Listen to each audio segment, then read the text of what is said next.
When you think of motivation, what does that mean? Motivation refers to a person's desire to pursue a goal or perform a task, which is expressed by choice, goals, and effort. The ability to lead and motivate people is critical to your success. Leadership is not about being tough on people, but having high expectations and helping those people meet them. People working together with energy and enthusiasm are more effective and productive than a group lacking that spark. The best way to find out what motivates people is just to ask them. Ask them, how are they doing?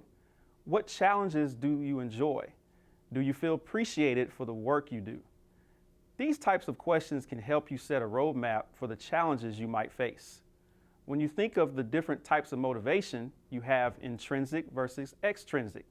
Intrinsic is when people complete a task for the satisfaction of completing it, and extrinsic is when you are engaged for the rewards that are associated with it.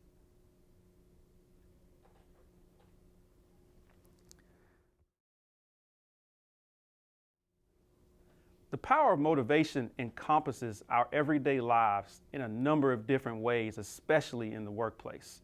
Skinner states that if employees' behaviors results in positive conclusions, then that behavior will be repeated versus if it resulted in negative results, those behaviors will not be repeated. As instructional designers, we provide positive instruction to the faculty, making sure that they have all the tools and instruments needed to make their online courses the best they can be. The way we perform this is having the presence of social interaction. That way they learn from us and in turn apply the knowledge to their courses. Bandura expressed that the behaviors that people normally show are either learned on purpose or unintentionally through the guidance of examples. After these examples have been conveyed, we follow up with the faculty to make sure that they accomplish the task, and if successful, give them positive reinforcement. Incorporating a positive interpersonal relationship with communication, such as face-to-face, email, or phone, provides them reassurance, encouragement, and guidance towards the tasks at hand. Fang, Gayhart, and Ledford believe that social cues or words of affirmation can have a positive effect as long as it does not undermine the intrinsic motivation and do not come off as controlling. Dietz explains this type of organizational culture contains what a member must know so that they operate in a way that is comprehending and warranted by other members, and the means by having the information created and communicated. This is the organizational structure that we have within our department. In addition to this relationship, there is also another important aspect prevalent to promoting motivation, and that is making sure a comfort level is established with the technical environment of interacting with the learning management system Blackboard. We make it a requirement to show how the technology tools within Blackboard work by conducting a live demonstration to ensure that they have established an understanding of how it works before the course begins. Before this, I only knew of technology being smartphones, computers, tablets, software, and other similar components. Interacting with a book or using a pen or pencil are also examples of technology. This human-technology interactive relationship is essential to the success of online learning. I learned the importance of this when observing the faculty interacting with their technology.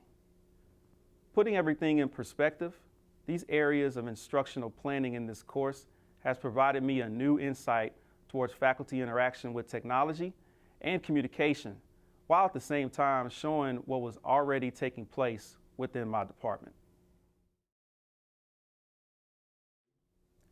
Instructional designers must understand and identify the factors that influence human performance and to use a team approach in designing systems for improving performance, not just training or education. In saying that, you serve as a model for your team. No matter what you say, people notice and follow what you do. So lead and motivate by example. Motivation is critical, and there are 3 levels of motivation: motivation to learn, motivation to work, and self-motivation. If you want excellence and enthusiasm from your team, then model excellence and enthusiasm in everything you do. You must match the learning environment to the learner's motivational requirements. Two models of motivational design include the time continuum model of Lakowski and Keller's ARCS model. Lakowski contains categories of motivational tactics, while the ARCS model is similar but more systematic by using a problem-solving approach.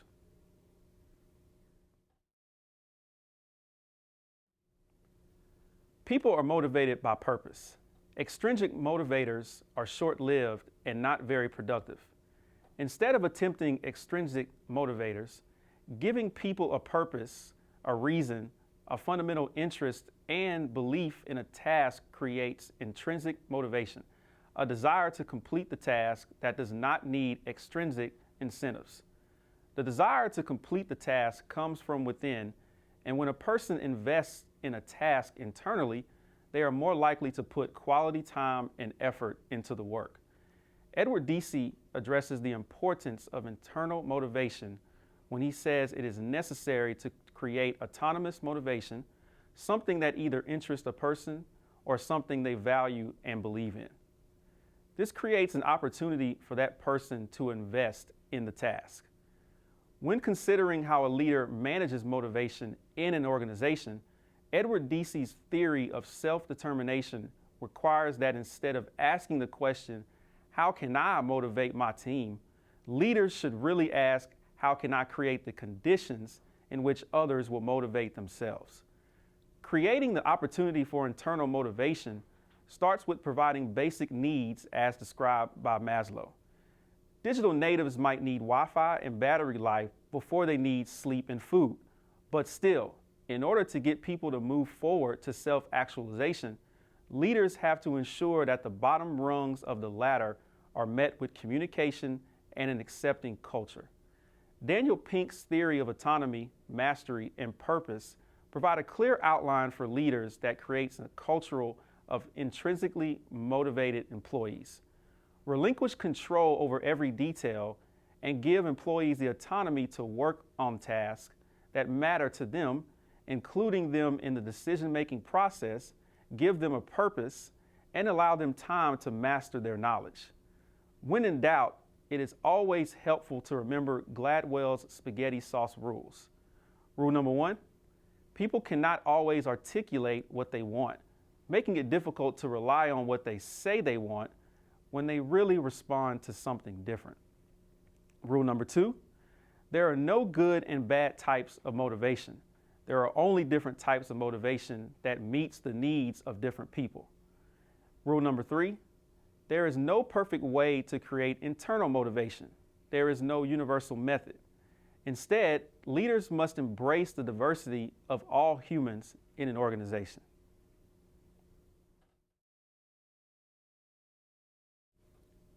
Motivation is a product of autonomy. With autonomy, you can have a deeper learning with using project-based learning. PBL will engage higher levels of collaborative skills, engagement, motivation, relevance, and rigor. The use of project-based learning can incorporate Skype, Google Hangouts, TED-Ed, and TeacherTube, to name a few. These technology tools can have you think of problems or questions with the level of challenge, structure, and doable steps to ignite the learner's interest and achieve goals through inquiry. One of the most important tools that we have implemented within our department is the web-based software Smartsheet. Beforehand, we were using different types of tools, jumping back and forth, which caused turmoil within the office, trying to determine where certain documents were. Strass believes that having a file sharing tool in place can prove to be helpful towards motivating employees to accomplish their goals, hence eliminating the stress in the workplace. At times, this would cause frustration, and I became less motivated to do my job. Self-motivation was the only way I could get through this troubling time. As our department became busier, having more responsibilities, developing and designing more courses, we needed a tool that serves as a one-stop shop, and Smartsheet served this purpose. This platform allows for all of us to share and collaborate our important documents with one another, in addition to providing feedback. Locke states that when feedback is given on the employee's performance, they tend to spontaneously make goals to improve upon their work and continue to challenge themselves. Mastery can be created using the flipped classroom model. The flipped classroom model changes a static teacher-led class into student-led discovery through the flipping of traditional in-class and at-home assignments. The use of videos and tutorials at home allows students to come to class with prior knowledge, where they master the skill under the direction of the instructor. Meeting mastery will increase their intrinsic motivation. In Daniel's motivation theory, mastery is the desire to get better at something that matters. The flipped classroom model creates a rigorous yet relevant culture where all students have the opportunity to achieve success.